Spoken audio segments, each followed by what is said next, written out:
Halo, perkenalkan nama saya Erasa Pradani Mayang Yasena. Saya biasa dipanggil Mayang. NIM saya 23010121120043. Saya dari kelompok 6. Perkenalkan, nama saya Rati Pradipta Listia Wismaya dengan NIM 230101211200037 dari kelompok 6 Statistika kelas A.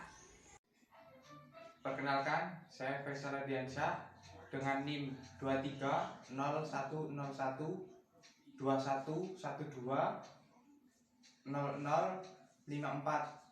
dari kelompok 6. Perkenalkan, nama saya Afif Aldi dengan NIM 23010121112040 dari kelas peternakan A, kelompok 6.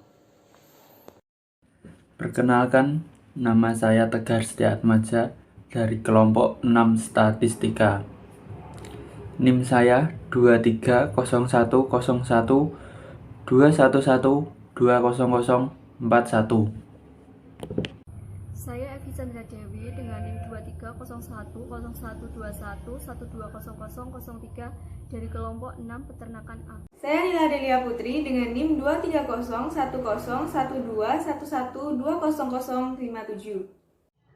Sebaran sampling rata-rata. Sebaran sampling rata-rata adalah distribusi dari rata-rata yang diperoleh dari semua sampel yang mungkin dari suatu populasi di mana ukuran sampelnya tersebut sama besar. Menurut Hasan pada 2002, sampel yang muncul dari hasil akibat distribusi dari sebaran rata-rata adalah sebaran sampling rata-rata. Menurut Usman dan Akbar pada 2006, sebaran sampling rata-rata diartikan sebagai sebaran sampel dari suatu populasi yang dapat dengan menghitung statistik rata-rata untuk jumlah besar sampel yang diambil dari populasi yang sama. Misalkan, untuk populasi memiliki elemen N, elemen di mana rata-ratanya adalah view dan variannya adalah 2. Kemudian dari populasi tersebut diambil sampel sebanyak N elemen.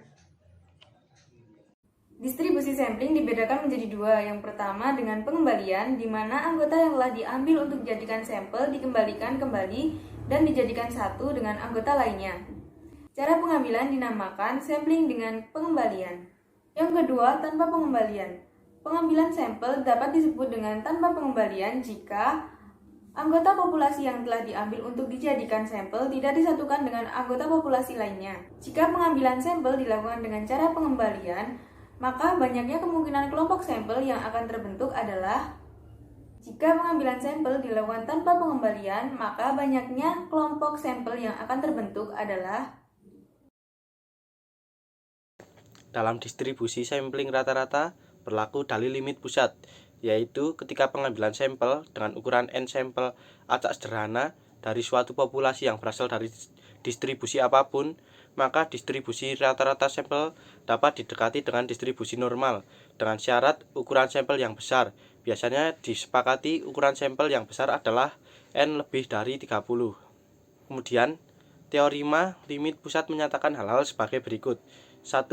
Jika populasi cukup besar dan berdistribusi normal, maka distribusi samplingnya juga akan berdistribusi normal. Jika populasi tidak berdistribusi normal, maka distribusi sampling rata-ratanya akan mendekati normal jika ukuran sampel cukup besar, biasanya 30 atau lebih dari 30. 3. Distribusi normal dari rata-rata sampel memiliki rata-rata sama dengan rata-rata populasi. Mu X rata-rata sama dengan mu, dan varian to 2 per X sama dengan to kuadrat per N. Contoh soal dan pembahasan. Nomor 1, dalam suatu populasi terdapat tinggi badan mahasiswa yang terdiri dari 5 mahasiswa dengan bilangan 130, 140, 150, 160, dan 145. Perhatikan semua kemungkinan sampel sebesar 2 yang diambil tanpa pengembalian dari populasi tersebut.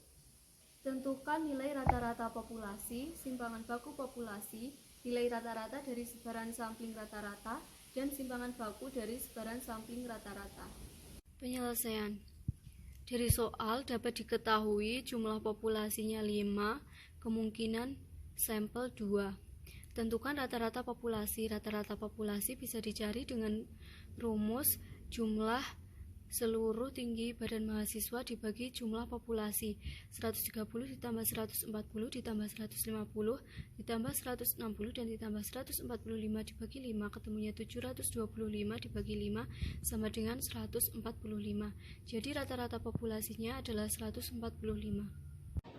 Assalamualaikum warahmatullahi wabarakatuh. Perkenalkan, nama saya Erasa Prahadani Mayang Yasena.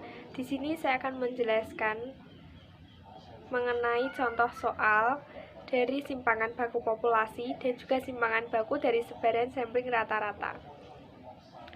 Untuk soalnya, dalam satu populasi terdapat tinggi badan mahasiswa yang terdiri dari 5 mahasiswa dengan bilangan 130, 140, 150, 160, dan 145. Perhatikan semua kemungkinan sampel sebesar 2 yang diambil tanpa pengembalian dari populasi tersebut. Untuk menentukan simpangan baku populasinya rumusnya adalah akar dari sigma setiap nilai dari populasi min rata-rata populasi per n-1. N di sini adalah jumlah populasi. Penyelesaian C. Nilai rata-rata dari sebaran sampling rata-rata. Kita buat tabel seperti ini dan pengambilan sampelnya tanpa pengembalian, kemudian dicari rata-rata dari masing-masing sampel. Untuk mencari nilai rata-rata dari sebaran sampling rata-rata digunakan rumus jumlah nilai rata-rata sampel dibagi populasi. Di sini populasinya adalah 10. Jadi jumlah nilai rata-rata sampelnya adalah 1450 dibagi populasinya 10 sama dengan 145. Terbukti bahwa rata-rata populasi sama dengan nilai rata-rata dari sebaran sampling rata-rata. Sedangkan untuk simpangan baku dari sebaran sampling rata-rata dapat diketahui dari video tersebut.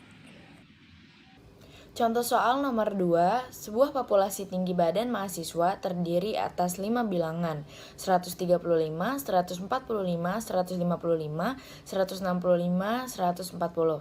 Perhatikan semua kemungkinan sampel sebesar 2 yang dapat diambil tanpa pengembalian dari populasi tersebut. Nomor 2A, nilai rata-rata populasi, cara menghitungnya yaitu kontinu sama dengan 135 ditambah 145 ditambah 155 ditambah 165 tambah 140 per 5 sama dengan 148. Perkenalkan, nama saya Tegar Setiatmaja dari kelompok 6 Statistika. Di sini saya akan menjelaskan atau bisa memberi contoh soal tentang sampling rata-rata statistika. Sebuah populasi tinggi badan mahasiswa terdiri atas 5 bilangan 135, 145, 155, 165, dan 140. Perhatikan semua kemungkinan sampel sebesar 2 yang dapat diambil tanpa pengembalian dari populasi tersebut. Carilah A. Nilai rata-rata populasi, B. Simpangan baku populasi, C. Nilai rata-rata dari sebuah sampling rata-rata, D. Simpangan baku dari sebaran sampling rata-rata. Di sini saya akan menjelaskan tentang B, yaitu simpangan baku populasi, dan D. Simpangan baku dari sebaran sampling rata-rata. Mari kita langsung ke penjelasan. Penjawaban tentang B yaitu simpangan baku populasi.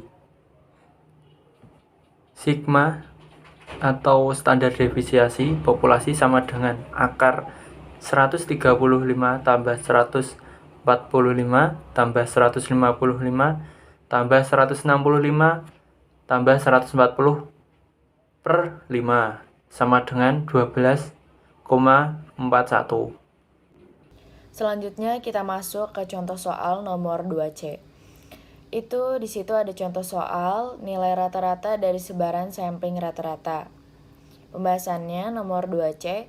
Permutasi tanpa pengembalian dari n besar sama dengan 5 dan n kecil sama dengan 2 adalah komplement 2 dari 5, yaitu 5 faktorial per 2 faktorial ditambah 3 faktorial sama dengan 10.